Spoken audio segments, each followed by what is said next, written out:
بسم اللہ الرحمن الرحیم۔ ناظرین السلام علیکم، میں ہوں عمر برلاس اور آپ دیکھ رہے ہیں عمر برلاس اپڈیٹس۔ ناظرین، حضرت زید بن سہل نجاری ابو طلحہ کو جب یہ بات معلوم ہوئی کہ رمیسہ بنت ملحان نجاریہ اپنے شوہر کی وفات کے بعد بیوہ ہو گئی ہیں تو وہ فرط مسرت سے اچھل پڑے، اور ان کی یہ خوشی کچھ زیادہ حیران کن بھی نہیں تھی، کیونکہ سلیم ایک پاک دامن، سنجیدہ و باوقار، عاقلہ اور مجموعہ صفات خاتون تھیں۔ چنانچہ انہوں نے اس بات کا ارادہ کر لیا کہ دوسرے خواہش مندوں سے پہلے ہی ان کو نکاح کا پیغام دے دیں گے، اور ان کو اس بات کا پورا اطمینان تھا کہ سلیم ان کے مقابلے میں کسی دوسرے کو ترجیح نہیں دے سکتی ہیں، کیونکہ وہ مردانگی کا کامل نمونہ، معاشرے میں اونچے مقام کے مالک اور ایک دولت مند شخص تھے۔ اس کے علاوہ وہ اپنے قبیلے بنو نجار کے مشہور شاہ سوار اور یثرب کے نامور تیر اندازوں میں سے تھے۔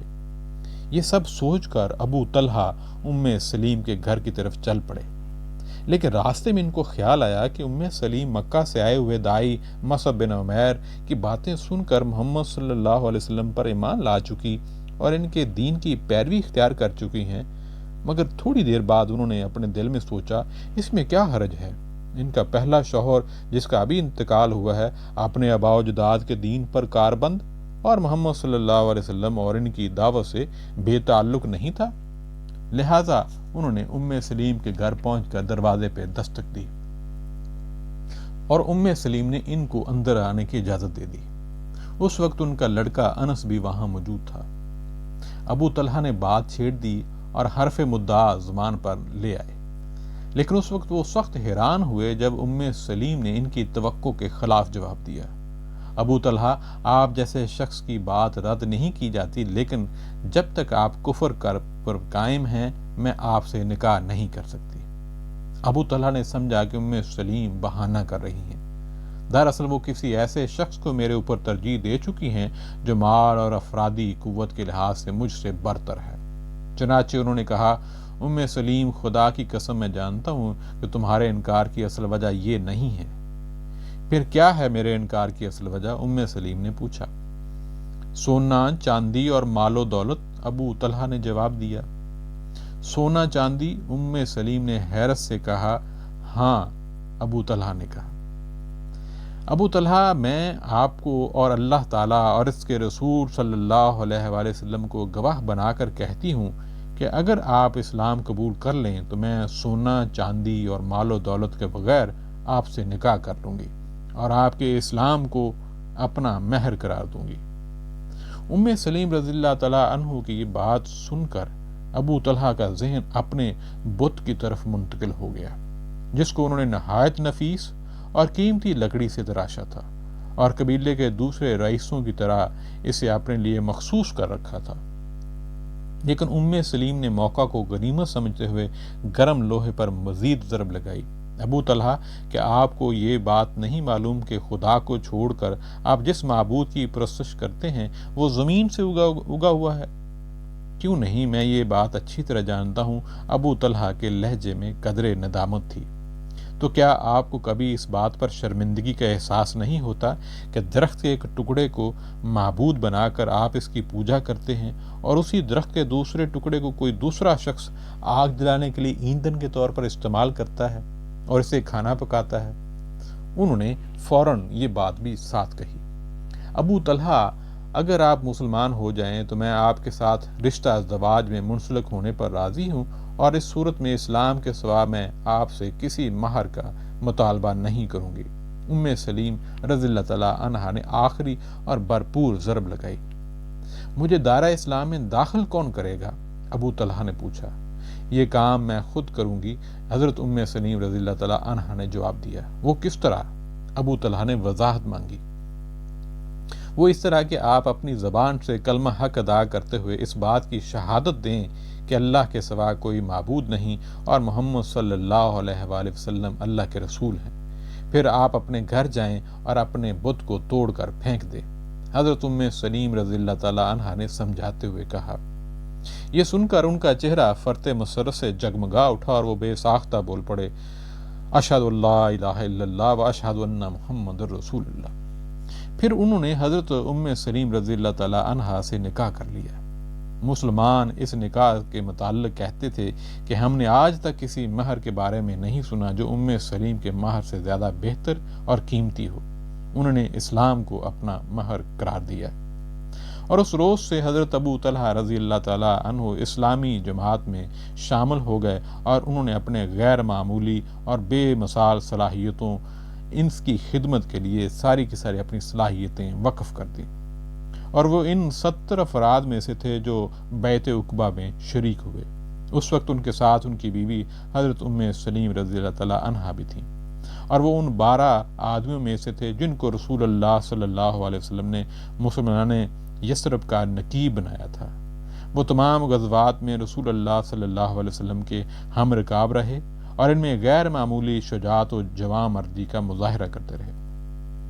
لیکن ان کا سب سے بڑا اور ناقابل فراموش دن یوم احد ہے، جس کی روداد کچھ یوں ہے۔ حضرت ابو طلحہ رضی اللہ تعالیٰ عنہ کو رسول اللہ صلی اللہ علیہ وسلم کے ساتھ بے انتہا محبت تھی، ایسی محبت جس کی جڑیں ان کے دل کی گہرائیوں میں اتری ہوئی تھیں، ایسی محبت جو ان کی رگوں میں خون کے ساتھ گردش کرتی تھی۔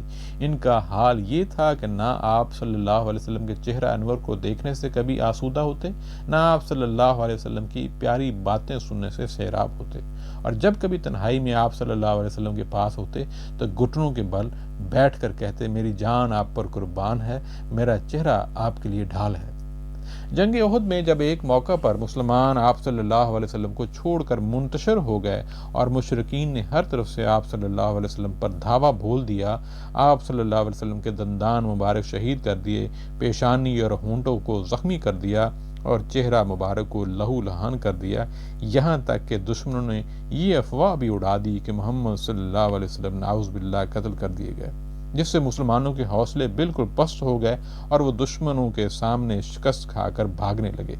اس کٹھن وقت میں رسول اللہ صلی اللہ علیہ وسلم کے ساتھ چند آدمی رہ گئے تھے، اور حضرت ابو طلحہ رضی اللہ تعالیٰ عنہ ان میں پیش تھے۔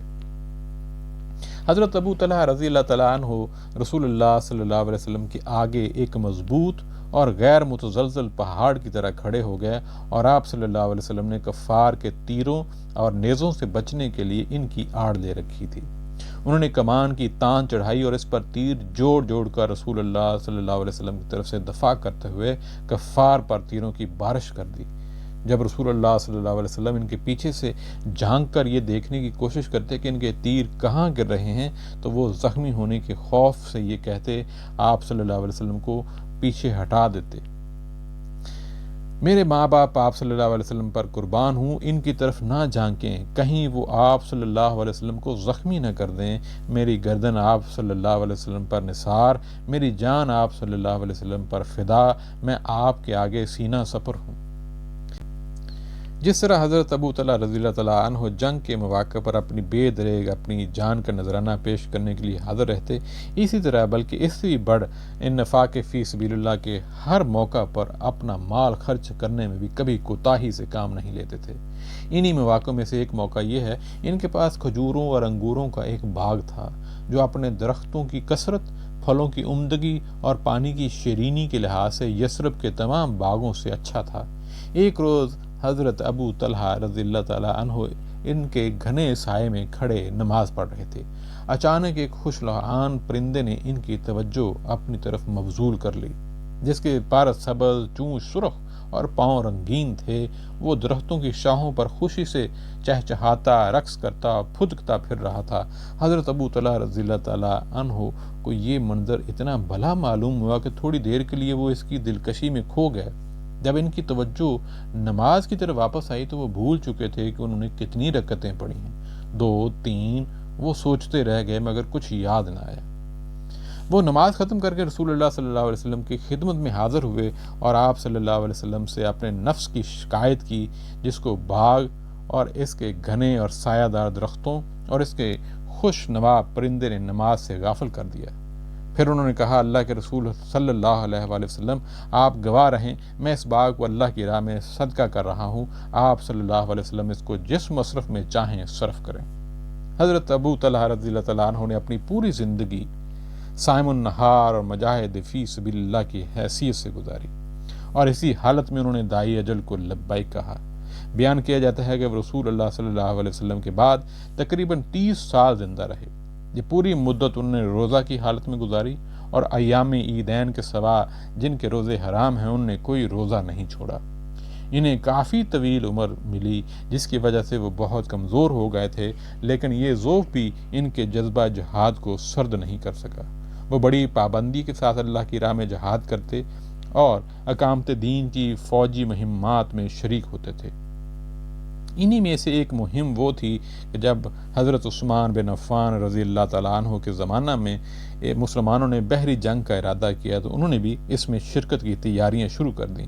یہ دیکھ کر ان کے لڑکوں نے کہا، ابا جان اللہ آپ پر رحم فرمائے، آپ رسول اللہ صلی اللہ علیہ وآلہ وسلم، حضرت ابو بکر صدیق رضی اللہ تعالیٰ عنہ اور حضرت عمر فاروق رضی اللہ تعالیٰ عنہ کے ساتھ کافی جہاد کر چکے ہیں، اب آپ بہت بوڑھے ہو چکے ہیں، یہ عمر جہاد کی نہیں ہے، اب آپ آرام کریں اور ہمیں چھوڑ دیں، ہم آپ کی طرف سے جہاد میں حصہ لیں گے۔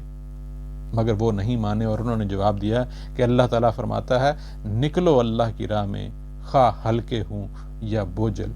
ناظرین، یہ سورہ توبہ کی آیت نمبر 14 کا ترجمہ ہے۔